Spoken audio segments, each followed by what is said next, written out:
Hello, everyone. This is Dr. Crystal Porter of Maine Insights. Hello, hello. Thank you for coming in. I want to welcome you. This is our lunchtime chat with Dr. Crystal Porter, sponsored by our Black Hair Matters. So come on in, give me your name and let me know where you're from. I'm really excited about today's show. I think the majority of you may have the day off if you are so lucky. And it's President's Day, and I look forward to holidays because I think it increases when people watch. Hey, Nikisha, how you doing? Thank you for joining. Really appreciate it. Let us know where you're from. Yeah, so just while people are coming in, I want to introduce myself. As I said, I'm Dr. Crystal Porter, and I am owner of Maine Insights. And Maine Insights is a company that conducts research to further understand the needs of the hair and scalp. And our Black Hair Matters is a trusted platform for you to come to find out just trusted information about Black hair issues in particular, because I find that there is a huge need. A lot of people are not talking about our needs, are not addressing or helping those who are in need. And then also it's a platform to educate and to empower stylists in particular that I partner with, and then to elevate the industry as a whole. So let's see, we have Nia. Thanks for joining, Nia. And let us know where you're from. Nikisha checking in from Chicago per your usual. That's awesome. And so I do partner with serious and conscientious hair practitioners because there is a need, a big need for people in the general population to be paired up with experts who have more of an understanding from a scientific standpoint. So I am just blessed to be able to have people who are really dedicated to elevating the industry along with me. Hey, Amy, thank you for coming from Chicago. Yeah, so today I am going to answer questions that I have not had the chance to answer. A lot of times I've had my guest on starting from January, mid-January, and there are a lot of questions that come through. Many of them we answer, but some of them we don't have the opportunity to. And I always write back and say, hey, I promise we'll get to this, And so today is one of those days, but it's also a day that, since you're joining me live, I can answer questions just right here on the spot. So if you have any questions, make sure you let me know. Thanks, Yoni, for coming. Appreciate you joining. All right, so today, so I'm very fortunate. I have not only people who view this lunchtime chat, but I also have a lot of peers who give me information and what are your thoughts about this? And so I will be naming some of the people who have asked questions, but in particular today, one of the things I wanted to go over is, the deal with rice water, right? A lot of people see, the Asian population is like these pictures of long hair down to their ankles, past their knees towards the ground. And, so they're really promoting rice water and saying that that's the reason why their hair grows so long. So I want to address that. Then the other thing is why is hair growth stifled in some areas of the scalp? And then last but not least, why are people obsessed with hair types? We have the Andre Walker classification where it goes from 1A down to 4C. And so is that really important? I hear a lot of people, professionals in particular, say, oh, hair is hair. We don't care about those curl types. So I want to talk about that a little bit, especially from a scientific standpoint. Hey, Lori, thanks for joining. Let us know where you're from. I oftentimes get inspiration just knowing that there are people all around the US, sometimes internationally, that join in. So I'm excited about that. All right, so we are going to dig in. And the first question I'm going to address comes from Joyce N. And this came from, I believe, when Dr. Victoria Barbosa was on, and she wanted to know, is scratching dandruff an okay idea or is it harmful? So I wanted to talk about that, particularly because I have a lot of experience with it personally. I have seborrheic dermatitis. I think I may have shared that in the past. And seborrheic dermatitis is a condition where it can be perceived as a more excessive version of dandruff. And when I say that, because dandruff usually presents itself as a lot of flaking, right? But when you have seborrheic dermatitis, it is unbelievable. So it's not just a little flaking. It starts off with, a little thin layer of skin on your scalp, and then it kind of builds up from there. And it becomes this like thick layer, and it can present itself as being yellowish. And if you do lift it like with a fine tooth comb, it can be red and sometimes raw in the scalp area. And it is a big hassle to deal with. And if you are fortunate to have had the experience with it like I have, and a lot of people in my family, is something that is really difficult to deal with. And I had tried everything, right? I had tried tar shampoo and selenium, and I mean, just a lot of different shampoos. And I eventually had to go to a dermatologist, Dr. Victoria Barbosa, by the way, and she prescribed a steroid, a topical steroid, a corticosteroid that allows the skin to heal, and thank goodness it controls it. So while it's something that I do have to continuously use to maintain it, it is something that can definitely be controlled. But want to talk about that excessive scratching, because I have done that, and it really comes in around the perimeter of the hairline, and I have scratched it. And I do think that it was something that I did that helped to contribute to me not having the fullness around the perimeter of my hairline. So I always advise, try to avoid scratching. And then the other thing that a lot of people don't like to hear, but is definitely true, is people think that, oh, I'm not going to deal with it. I don't want to deal with it. So you'll cleanse your hair like every 2 weeks or more. And I would say, to control this better, the more frequent you can, or the more frequently you can cleanse your hair and treat it with over-the-counter, well, sometimes it doesn't help with over-the-counter, but prescription medication, the better you will be at controlling it. And so you say, yeah, you're in the seborrheic dermatitis party. Yeah, it is unfortunate. But you can control it. And so there is hope for that. So I would say, do not scratch if you can avoid it. And I know that a lot of us have experience where, we were, especially with me being a Gen Xer, I just have memories of sitting on the floor between my mom's legs, and she would just sit there and she would scratch with the fine tooth comb and, kind of work it up. But that isn't the best way to handle it. Now, if it's regular dandruff, sometimes if you're scratching your scalp, whether it be with a comb or not, it's not going to be too detrimental to you. But it's really when you start like scratching it to the point where you draw blood or it becomes raw, that really becomes a problem. So just be very careful with that. I'm also here to answer any questions that you may have. So by all means, put in some questions if you want. And until then, I will continue on. So we have Sugar P. She says, have you ever had a client have hair that doesn't grow beyond 1 to 3 inches in a certain spot, but longer elsewhere? And then she says, I don't understand when this happens, when there are follicles present. Yeah, I understand that.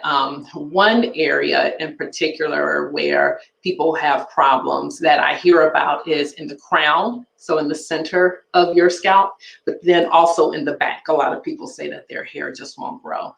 And a lot of times, and I am one of those people, where you have different curl types throughout different areas of your scalp. So for me, my hair is actually looser in the back and the long on the sides, and then it's really tight here in the crown. And so I would have a lot of breakage in the crown. Let's see, Chantel says, how damaged do you think the girl's follicles are who used the Gorilla Glue on her hair? Whew, I will talk about that in a minute. Thank you, Chantel, for asking that. But as far as the the ability of the hair not to grow long, basically, I tell people, if you have short areas in along your scalp or in different regions, it's actually a good thing, because that has to do with breakage. So you're not losing your hair as far as it coming from the scalp, you're losing it as a result of breakage. And a lot of times that comes about because the curl pattern may change to a tighter curl pattern, or maybe you're more susceptible to rubbing in up against that area with maybe your scarf in the wintertime. But that really is something you need to be aware of, is breakage when it's that short. And a lot of times just having products that will help to lubricate the scalp. So having a lot of, I won't say a lot of, but different oils that you can use. Back in the day, we would use hair grease, right? And so it would be petrolatum based. That works in terms of lubricating, but a lot of times we don't want that heavy weight on our hair. And so just having that area where you elongate the curl somehow. And so sometimes you can, have a gel on there where you can set it. A lot of times we set it with double strand twist, but just elongating that area and then decreasing the amount of manipulation, meaning that don't comb it excessively, don't brush it excessively. That really will help your hair to grow longer. And so we have, I want to address, hey, Rebecca, thanks for joining. And so Chantel, I want to talk about Tessica Brown. Last time I was on, I did talk about the fact that she was having some problems, and the fact that it was a glue that was cross-linked, which is not an easy glue or an adhesive to get out of the hair. So she was seen, I believe, last Thursday by Dr. Michael Obing in LA. And he was able to successfully remove the adhesive from her hair and scalp. And so one of the concerns that I had was the fact that usually you have to use solvents to dissolve that cross-linked adhesive. And the solvents, unfortunately, can dry out the scalp or be very detrimental to the health of the scalp. So the truth of the matter is we just have to wait and see. She did express that as she was trying to remove it with the acetone packets that she received from the hospital when she first went to the emergency room, that they were burning. And when she went to lift around the perimeter of her hair, she could actually see that her hair came out. But time will tell in terms of whether or not there is follicle damage. And I just pray that she does not have follicle damage. I was also explaining last week that it's not just the adhesive that you have to worry about, but it's the mechanism that can occur, like if you have little divots in the scalp, and it can be a mechanical bond as opposed to just adhesive. And so we have to wait and see. I was glad to see that she was able to get help. She also donated, she had a GoFundMe page, and she donated I think $20,000 of the proceeds to a charity that had to do with plastic surgery. And so that was great. So it's good that she was able to pass it along, or pass her blessings along. All right, so Rebecca says, how do you think we should balance the need for proper education and certification in the beauty industry with the fact that in today's gig economy, many people started doing their hair, on a very small scale? That is a great question, Rebecca. Wow.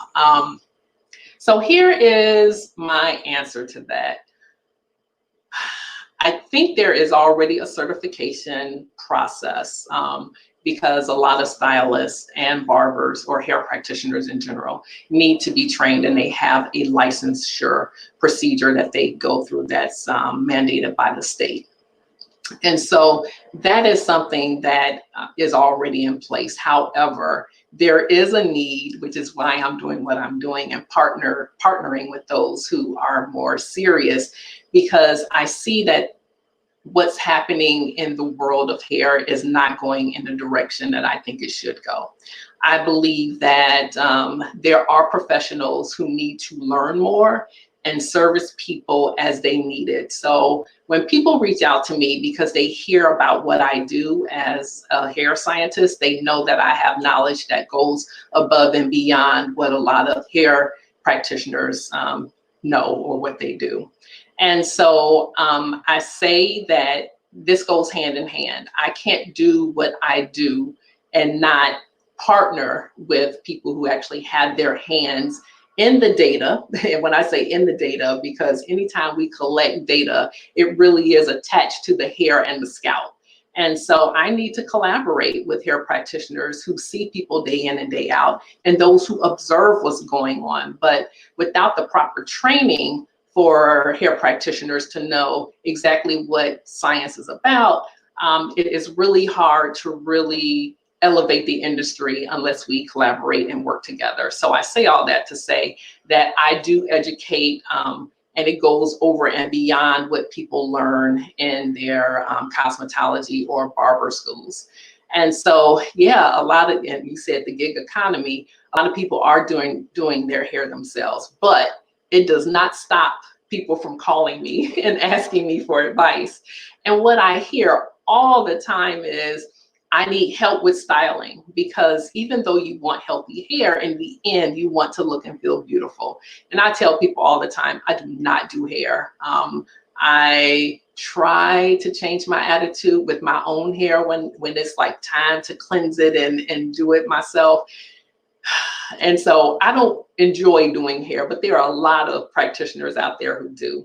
And so if we can work together and I can disseminate the information that I know to them, and then let people know exactly who they need to see, because I have heard enough horror stories that say that people are very just dissatisfied with the state of a lot of hair practitioners. So I partner with those who are serious, and then I can give, referrals to people who I trust as a part of my team. So if there are some of you out there who need that assistance, please put call into the chat, and then that way my team can help you out, because it is a need for you to know that you're in good hands. And so while you're asking me a lot of questions, you can actually be asking them, because they've been properly trained.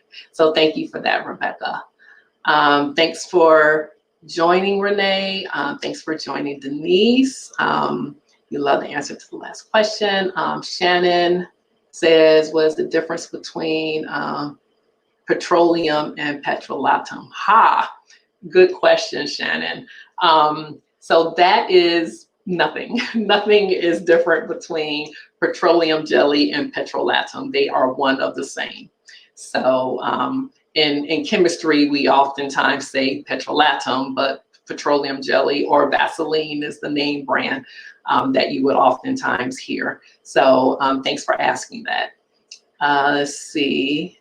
Thanks for, okay. I love being a practitioner and stylist. Yes, most of the stylists and practitioners who come to me, they absolutely love it and don't see themselves doing anything else. But one of the things I've noticed is, in this day and age of COVID and, remote everything is virtual, right?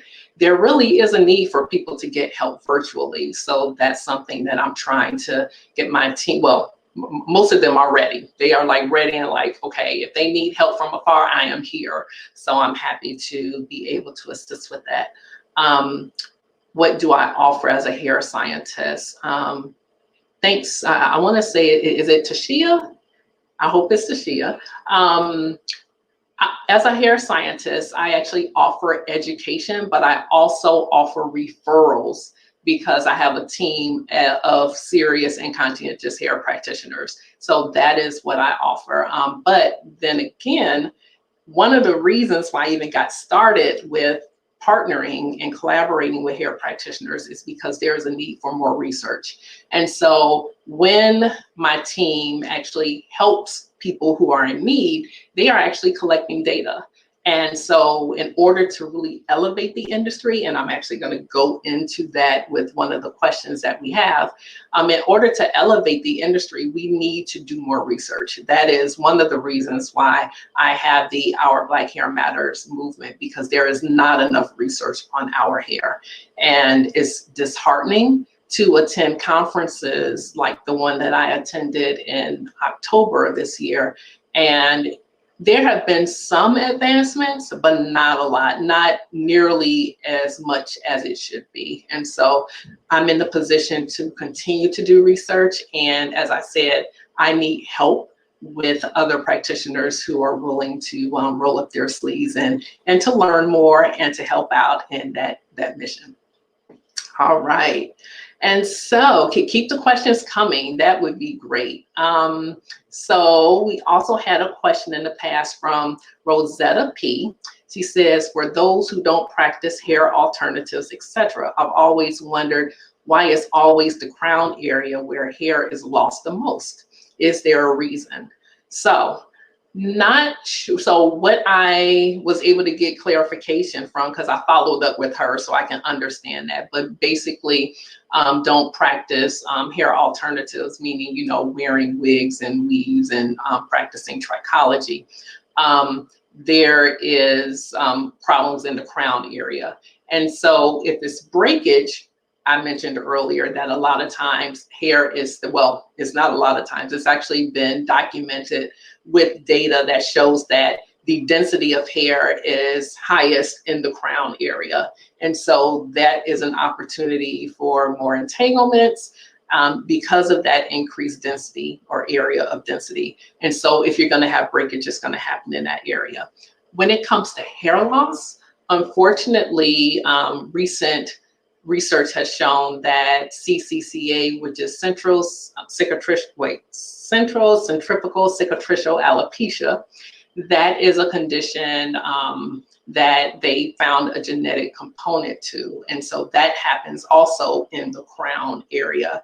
And so even outside of that, she was saying that she wanted to know, but we don't really know the answer to those questions outside of what I already said in terms of just the mechanics and the hair being thicker in the crown area, but also the ability to get CCCA in the crown area, and that is where you often see the hair loss.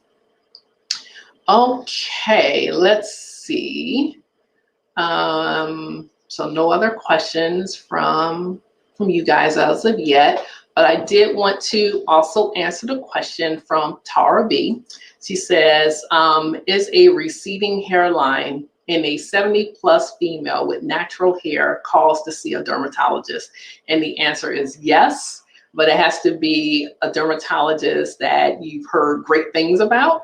And then you want to make sure that it is a dermatologist who knows enough information about hair loss, because even though they are trained in hair, skin, and nails, a lot of times if they don't have a lot of patients with hair loss issues, a lot of times they may not be educated on all the recent findings on hair loss. So you want to make sure that it's someone who is well versed in hair loss, like Dr. Barbosa, who was on earlier. Okay. So we have a question from numerous people, actually, so I don't even have a name attached to this because a lot of people ask this question, and it is, do products penetrate better with a steamer, mister, or hooded dryer? And when I had Angela Ellington on here, she was saying that, yes, there is definitely some data that shows when you add heat, things can penetrate more. But I want to talk about the mister in particular, because you can actually have cool So you hear about a steamer and you know that the heat is elevated, but with a mister, you don't necessarily have that elevated temperature. But you can still get increased penetration because there's something called a cell membrane complex in hair, and that is the area or the membrane in which things diffuse into the hair. And so the vehicle that when things are penetrating is usually water. And so you've got to have something that's small enough that is dissolved in the water to actually go in and penetrate. But yes, if there is a small enough molecule to actually go into the cell membrane complex, which we call the CMC. So that is the way that things penetrate. And yes, because you have an expansion of the cuticle, and in that area with increased humidity, you can have increased penetration.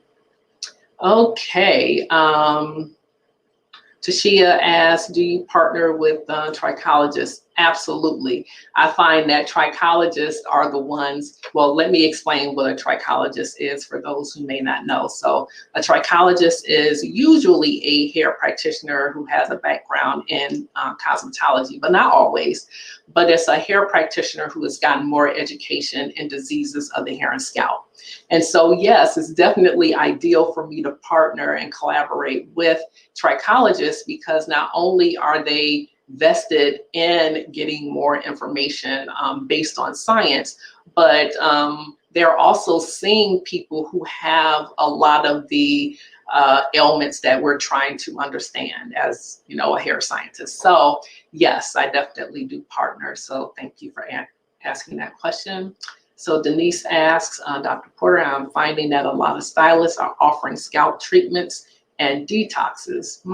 However, without the proper education on products and knowledge of the anatomy of the scalp. Do you think it is wise to offer these services without being able to distinguish the differences, the difference between different types of dandruff? Ooh. What a question. So education is key, right? And I have mixed feelings, to be honest with you, about what proper education is. So in the area of trichology here in the United States, unfortunately, it's not anything that is like regulated or mandated by a state, right? And so a lot of different people with all types of educational backgrounds can consider themselves a trichologist or a practitioner of trichology, which is fine if people are, you know, upfront about what they can and cannot do. And a lot of times you have a lot of people or professionals who call themselves trichologists who aren't necessarily saying the right things, or they are telling their clients not to go see a dermatologist, or they're calling themselves doctors when they don't hold the credentials to make that as a to have that as a title. So it's complicated, right?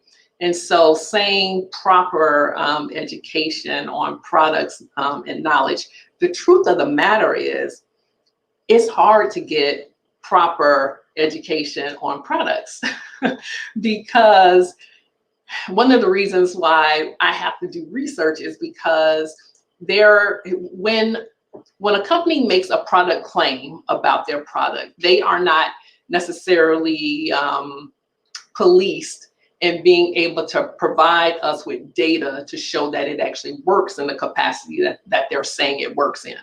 So one of the things that I'm doing with my team, if they sell products, first of all, we got to get some data behind it, because that is like number one for me, is in elevating the industry, is being able to showcase with data that something is effective. And if it's not effective, then how are you able to make a claim that it helps? Now, there are different types of data that you can collect. Some are qualitative, some are quantitative. And what I mean by that is when it's qualitative, for example, when you see before and after pictures, all of that is qualitative. But if you actually get some data, meaning you count the number of hair follicles that have gone from the telogen phase to the anagen phase, which is the non-growth phase to the growing phase, then that is something that is more powerful and we can understand more with that. So Denise, it's hard to answer that question, but education is definitely the key. But to say proper education, we are learning more and more all the time. And unless as a practitioner of cosmetology or trichology that you're asking the right questions to people who are selling you these products, you need to be asking those hardcore questions. Where's the data to support that your product performs in this particular way that you're stating? All of that needs to be done in order for the industry to be elevated. And so I'm trying to empower not only the practitioners of trichology and cosmetology, but also the general public, because they need to be asking these questions. Okay, you say this product that you're putting in my hair does XYZ, where's the proof? And until we get those answers, we should be like, okay, I'm only going to use products that give us the data. You know, so I always have hashtag show me the data, because that's what it's about. It's about having the backing to show that the products perform the way that you claim them to. So Rebecca, what are the most common hair practices that you see in your research as actually being damaging for a lot of hair? Ooh, wow. Research has shown for a while, like heat damage is like the number one that people really resonate with now, because especially if you have curly hair and you put heat on it and it's at elevated temperatures, and that's kind of complicated, right? Meaning that depending upon what you use on your hair will dictate the amount of heat that your hair is able to withstand without denaturing or changing its structure, its protein structure. And so when you change the protein structure, that's called denaturing. And then that is when your hair does not revert back to its normal curl. And so that probably is the biggest thing that I see with research. Let me see, is there any other common practices? Now, this isn't a part of my research, but I think it's worthwhile talking about, and Dr. Victoria Barbosa spoke about it when she was on, and that is the traction alopecia. Oh my gosh. Even though I don't study traction alopecia, there have been a lot of dermatologists who have done so, and just the pulling, the excessive pulling or the constant pulling. And as soon as we get some hair growing back, you know, in the perimeter of our hairline where you get the traction alopecia most in those areas the most, then those small strands that have started to grow back in, they get pulled. And so you traumatize the follicle. Now, the good news is that it is reversible when that starts to happen. When you see that the hair is being pulled from the follicle and you stop the traction or the pulling, then your hair will grow back. But if you continuously pull and pull and pull, then you'll have scar tissue and it will not grow again. So you want to avoid that. So even though my research hasn't shown that, that's something that I see that is really causing a lot of problems. Also, the use of the glue to hold hair extensions in or wigs, that almost goes with what Tessica Brown has been going through. But yeah, adhesives are not friendly to the scalp, so try to avoid that at all costs. Not only the liquid adhesives, but also like the tape. It does cause irritation and inflammation, and you want to avoid that. You said, didn't mean to put me on the spot.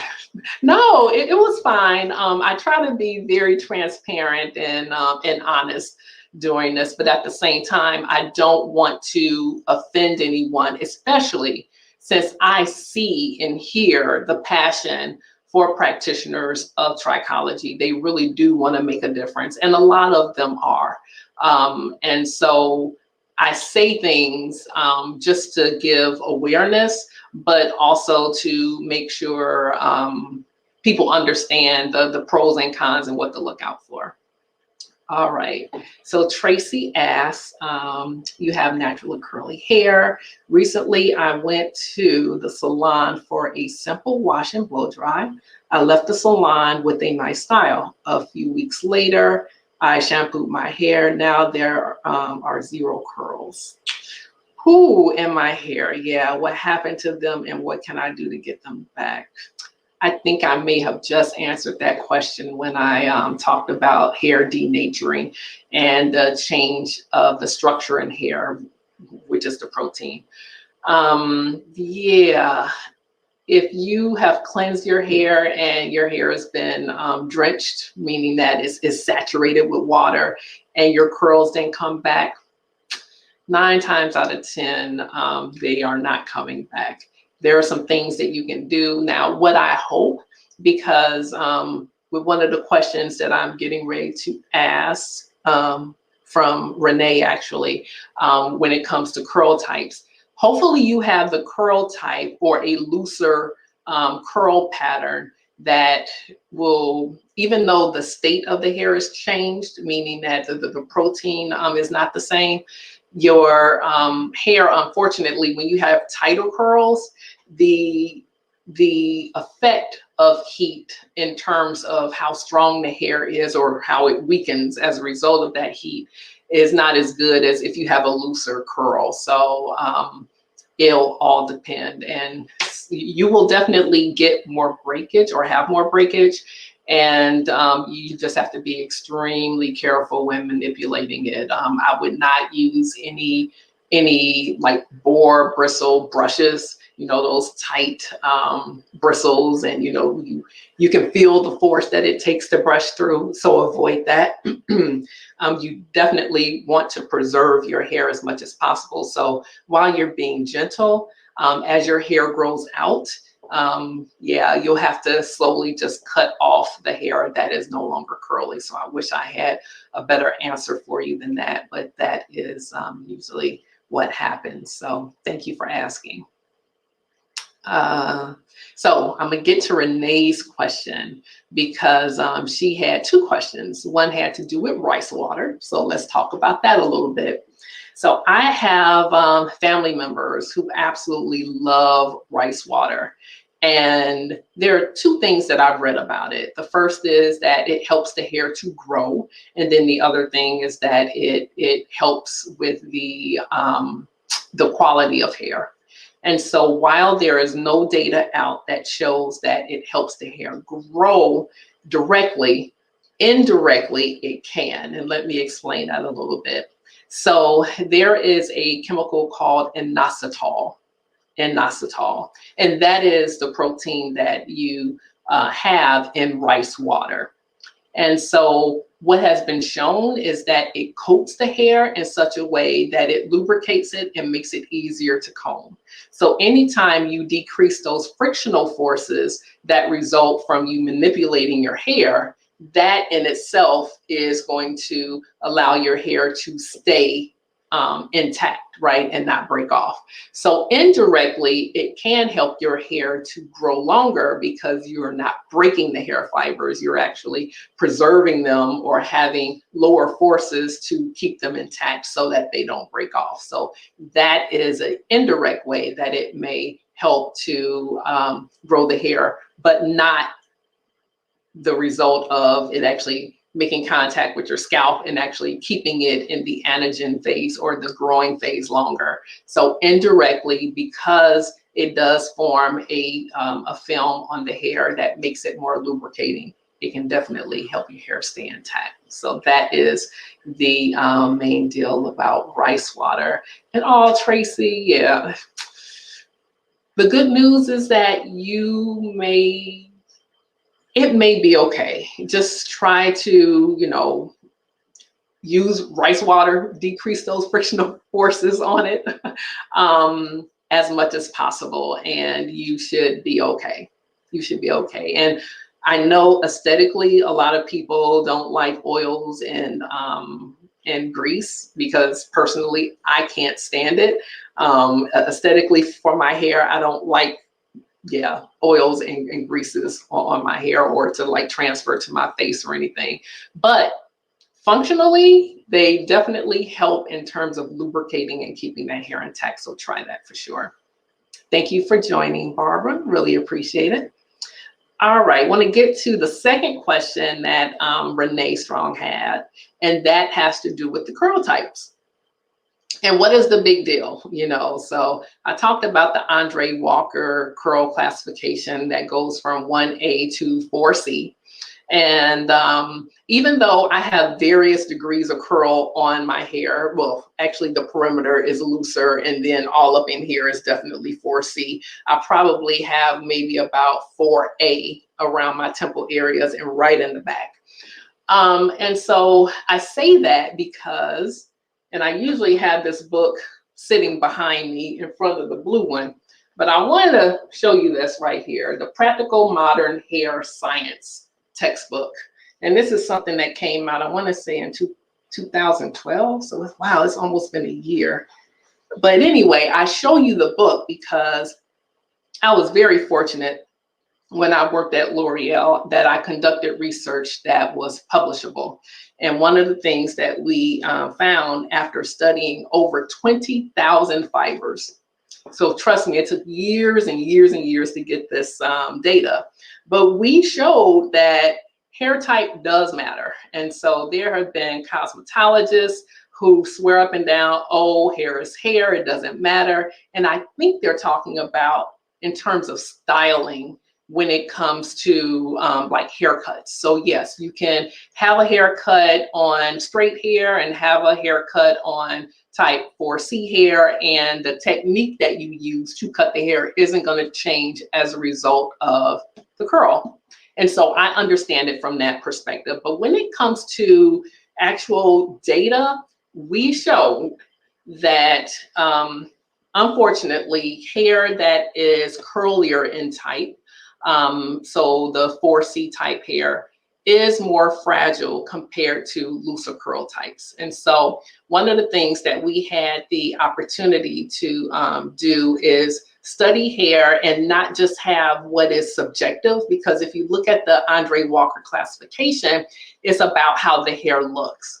And one thing that I credit him for is being able to have a wide variety of different curl types. So people can, you know, kind of look and see, oh yeah, I kind of fit in this category. And so that's good for people who want to get an idea about their degree of curl. But as scientists, we want to, you know, have something that's more objective, something that you measure. So I was a part of a team who looked at that, once again, tens of thousands of hair fibers from all kind of countries across the world. And what we came up with was 8 distinct curl patterns that you could get from doing statistics and looking at different types of things that you can measure on a hair fiber. And so of those 8, we were able to look at the data and see that not only are there 8 distinct curl classifications, but the properties of hair do vary. And so when people say that they're using a particular product on 4C hair, or they claim to have 4C hair, and then people are getting upset because they're like, that's not 4C hair. It is looser. And so they feel, people who have 4C hair feel that they're being gypped, because they feel that when someone on a video is posting that they have, you know, this perfect style for 4C hair, and it really isn't 4C hair, it makes people with the tighter curl upset. And that's really what Renee was talking about, because she sent me a video.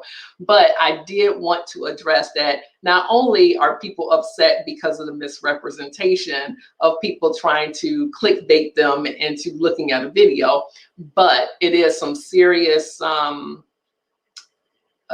guess, things to consider when you have tighter curl. And so unfortunately, you know, hair being more brittle, you needing more products to make it more manageable, needing to lubricate it, or at least have, you know, a reduction in friction to decrease that breakage. So all of that is relevant for 4C type hair. And so there is something that you should take away from having those different curl degrees. So I did want to mention that.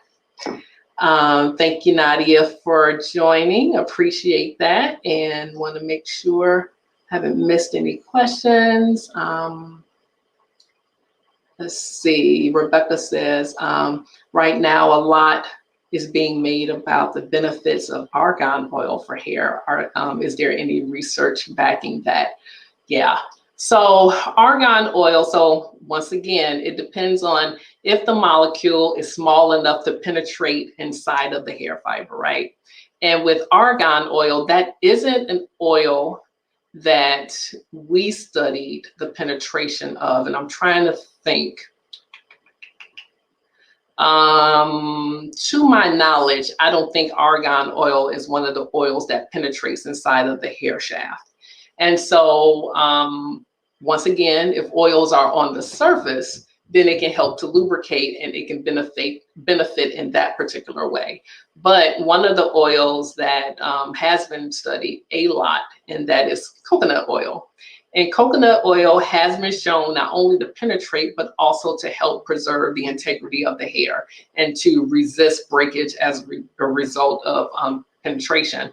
But the other thing that's interesting about coconut oil is, you know, we talked about solvents, right? Especially with Tessica Brown. And sometimes you can use like really strong solvents to try to extract the oils out. In coconut oil, you can use some very strong solvents and you cannot get coconut oil out. It's really amazing how it binds into the hair. But that is definitely a beneficial oil. But argan oil, I'd have to say there hasn't been a lot of studies, and I'm gonna have to look up to see if anything recent has come up, but I know in the past, it definitely has not been shown. So thank you for asking that, because a lot of people love argan oil. Now, the other thing, you say you love coconut oil and use it for everything, but you know what, if you overuse it, now a little bit goes a long way. A lot of people think you have to drench your hair with it in order to get benefits, and you don't. And there have been a lot of complaints about, you know, the hair feeling crunchy or, you know, feeling more brittle as a result of using coconut oils or even olive oils. And it really depends on the other products that you use in conjunction to it, because if you just put the oil in your hair, you're going to have different properties compared to if you have the other products that's helping your hair to have other characteristics. So keep that in mind as well.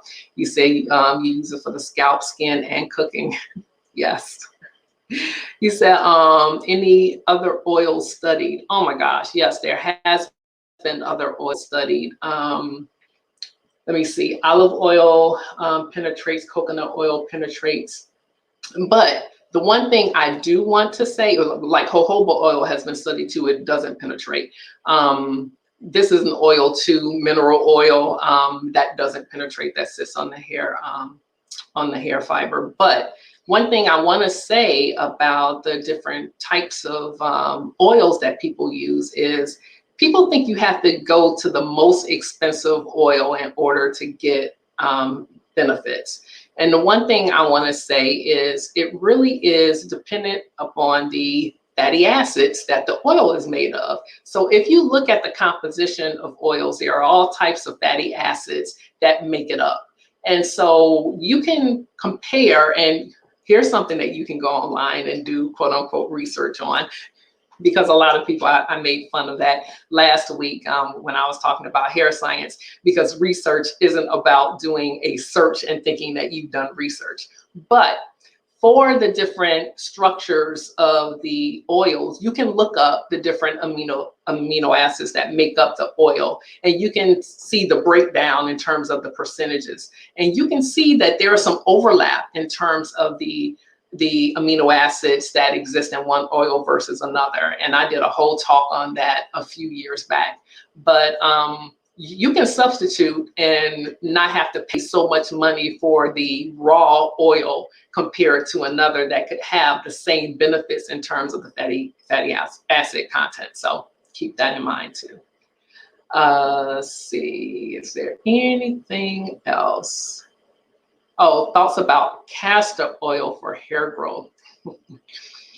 Right, great question. It does nothing. Castor oil is really interesting because they have black castor oil and they have, you know, regular castor oil, and it's castor oil. It really isn't a difference. And the one thing aesthetically speaking about castor oil, and if you put it in your hands and you know, rub your fingers together, it's very viscous, meaning that it's thick, but it's also sticky. I cannot stand the aesthetics of it. Castor oil is only something that I would say is okay if you are, like, if you want a freestyle, right? But it really isn't going to help lubricate, because if you ever combed hair that has castor oil, it actually takes more force to actually glide your comb through it. So the aesthetics and the benefit of castor oil, I don't understand what the big deal is, but castor oil, it does not penetrate and it does not help with hair growth. There's no data to show that. Every YouTuber ever is constantly selling hair vitamins. Can you take an oral supplement with the right amino acids to improve hair growth and health? Excellent question. Let me hit on that for a couple of reasons. I also did a talk a few years back, and I talked about hair supplements. And just like with the cosmetic industry, a lot of people say, oh, it's not regulated. It is regulated, it's just not policed, right? I shouldn't say that. It is policed, but it's just not, it's on the honor system. And so that means that you only get in trouble after someone tells on somebody else or brings it up to the attention that something isn't right. And so hair supplements are in that same category. There are regulations that you are supposed to adhere to, but it's based on the honor system. And the one thing that, and I was just at Costco, maybe about, did I go Saturday? I was just at Costco this past weekend. And the one thing that I've seen an increase of is USP on the supplementation, in the supplementation aisle. So if you get supplements from Costco, a lot of them, if not all right now, have USP. That stands for US Pharmacopoeia, United States Pharmacopoeia. And that is a third-party testing entity that actually shows that it has what it says is on the label. So it's been proven that the ingredients that are on the label are in it. And it shows that it does not have any of the dangerous things that could be a part of it, because a lot of people say, oh, I'm doing, you know, something all natural. And it takes more than just saying all natural to really be beneficial, because in China, they have chromium, they have arsenic, all of those are natural. And if you extract it from soil, you can, or if you extract good things from the soil, you can get the bad stuff too. So having said that, I always say with any supplementation, if you have third-party testing, and you have to ask the question, because as of 3 years ago, I haven't asked in a number of years now, but when people were asking me a lot about hair supplements in particular, I would always ask, okay, do you do third-party testing? And a lot of them would be like, well, I don't know, and I'll get back to you. And they would never tell me that they did third-party testing. So my advice to people is that you need to do your own due diligence and ask these questions, which is a part of elevating the industry, right? But you really need to be careful about what you're putting in your body. Yeah, and until they show that the third-party testing, I would just stay away from it. Now, the good news is that more and more people are getting it. And so only a few supplements in Costco had it like a year ago, and I couldn't find one that didn't have it, because it's always on my radar. So when I'm over there, I'm always looking at the labels. And like I said, I would say almost 100% of them have USP on the label. So look out for that. That's important. Let's see. Chantel says castor oil is always asked by clients, and it's very hard to shampoo out of the hair. Yes, it is.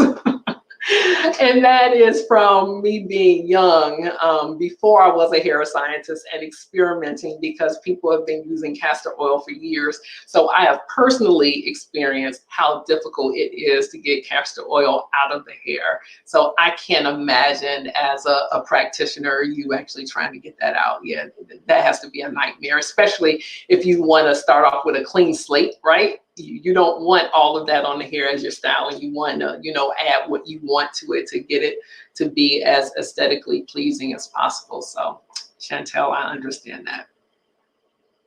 Let's see, is there any other question? Oh yeah, so I have about 4 more minutes, but there is a question that was asked, I want to say back in December, when I first announced our Black Hair Matters and the movement and what it was about. And one of the things that I stressed is that you want to have a hair practitioner who is knowledgeable, but also, you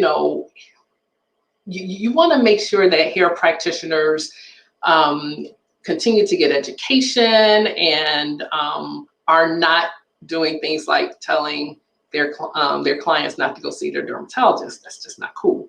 But I did put out a list of things that you can do, because Natalie was like, okay, you're saying that we need to be aware and need to make sure that we're seeing the right person for us. So do you have like any questions or a list of things that we should ask?